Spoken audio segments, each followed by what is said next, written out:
C'est la place de Nantes, de la métropole et du Grand Ouest en France et en Europe.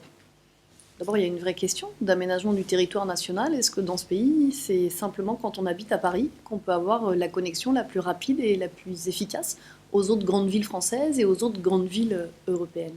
C'est la place de la métropole ensuite, parce que pour moi, le sujet, c'est pas l'aéroport tout seul, c'est l'aéroport, plus une nouvelle gare, plus un grand port maritime, plus l'investissement sur l'enseignement supérieur et la recherche. Et donc, c'est la capacité de Nantes, de la métropole et du Grand Ouest à rayonner.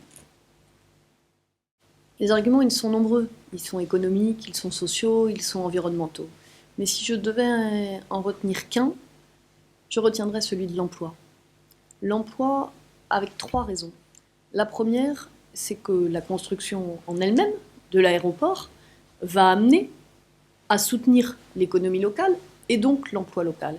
Et moi, j'ai en tête toutes ces entreprises du BTP que j'ai reçues il y a 18 mois et qui sont venues me dire: en région, c'est la Loire-Atlantique qui nous permet de sortir la tête de l'eau, et en Loire-Atlantique, c'est Nantes qui nous permet de sortir de l'eau. Alors oui, c'est la première question sur l'emploi. La deuxième, c'est évidemment que cet aéroport, il soutient le rayonnement, l'ouverture et donc les entreprises de notre territoire. Et puis la troisième, c'est ce qui existe aujourd'hui sur le site et ce qui existera demain. Aujourd'hui sur le site, on a Airbus, on a l'IRT Jules Verne, on a un pôle national autour de l'industrie du futur. Parce que moi, je crois que l'industrie, ça appartient pas au passé. Que l'industrie, ça peut aussi être le futur.